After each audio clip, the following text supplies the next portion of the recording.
I thought long and hard about what kind of presentation I wanted to do, and I thought about, how many slides I wanted to do, and I've done a lot of PowerPoint presentations about my trips. I just decided to leave it at one. So this is kind of my favorite pictures that I've taken while being abroad, and kind of a little bit of piece of what I took back from that. So I actually also went on the human rights trip, so with Ray, and we ended up going to New York, Jordan, Nepal, and Chile. And so basically for 4 months, I went to 4 different countries, and I lived with 4 different host families, and slept in 17 different beds, because I decided that I would count. And so today I kind of want to talk about my experience with social justice and solidarity in these different communities. So that was kind of really an interesting part for me. And so I'm going to focus on one country, and that would be Chile, because for time's sake, and also because that's kind of my favorite experience that I had the whole trip. And so it all kind of started off with, in our program, we all have to do a capstone project where we research something in each country. And so for my project, I'm a religion and human rights major, and I'm currently a senior, so I decided to do my first semester of senior year abroad. And so that was an interesting experience in itself. But so I decided to kind of bring those 2 things together. So I ended up researching religious minorities and how law treated them.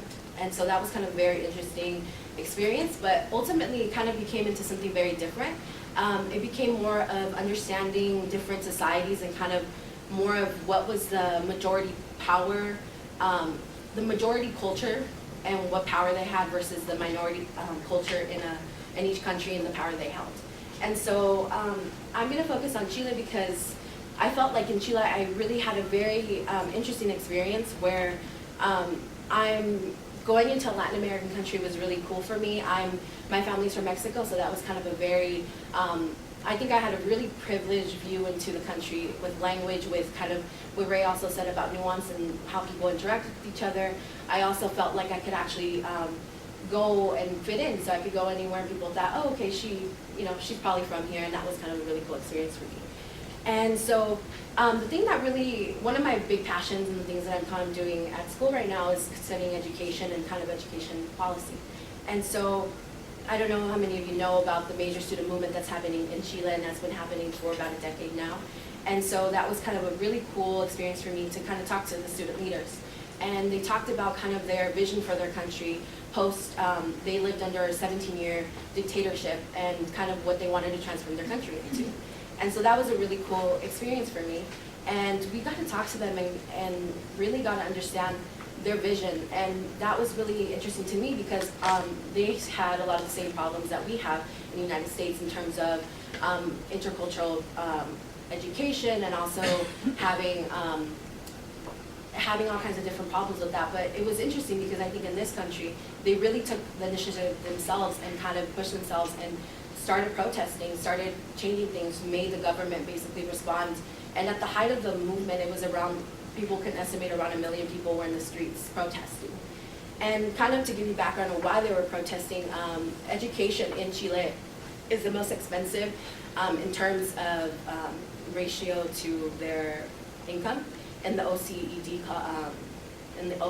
which is about 36 of the richest countries. And so to kind of give you an idea of what that means, it was about, Chilean students paid about 174% of that was how much of their salary to tuition and things like that. So basically all these students were kind of going into colleges with huge massive loans and coming out without any prospects for the future, and they decided that that was not okay. And that was based on kind of some of the laws that were left behind by Pinochet and the laws that he put in place to make sure that all education was in the free market. So private institutions owned the different colleges and basically had to pay huge amounts of money. And so that was really interesting for me. I think I learned a lot from them in terms of their ideology about kind of bridging together all kinds of different people to come under one movement. They talked a lot about how they were feminists and how they were struggling together to kind of for economic justice. And for me also, a couple months later, everything that was happening with Ferguson, I was in Nepal, and so hearing about that kind of was a really interesting connection. And coming back home, at home I'm really involved in a lot of things on campus, and kind of leaving that behind and having a separate perspective was really interesting for me.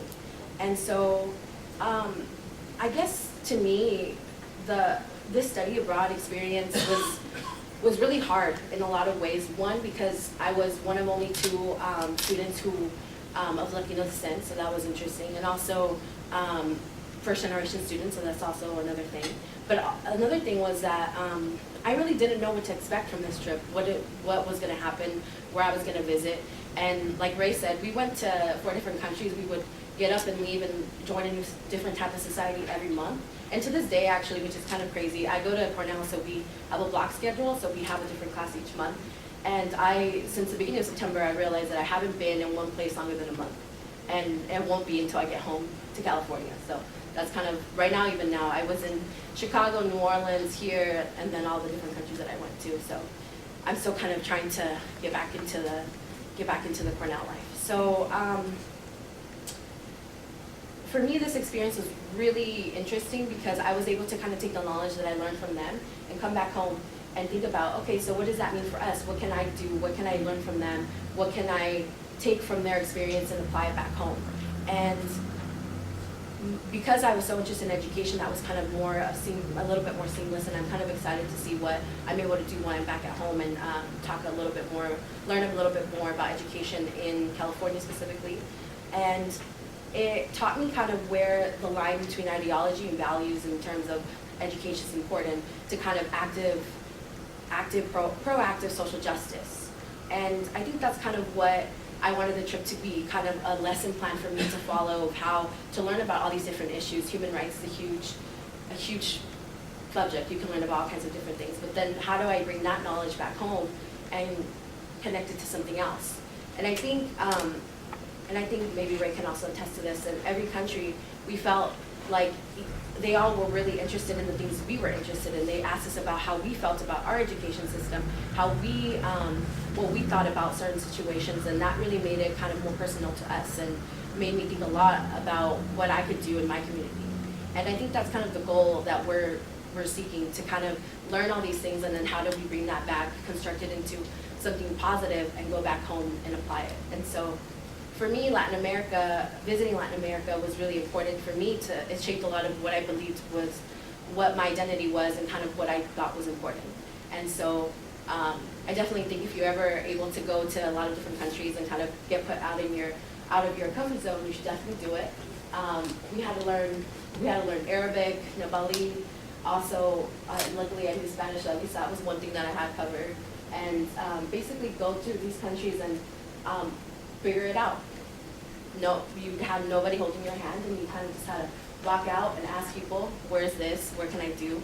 And I think that's the best part of it. You kind of put yourself out there, and they help you, they want to help you. And that's basically my experience kind of traveling for the last 4 months.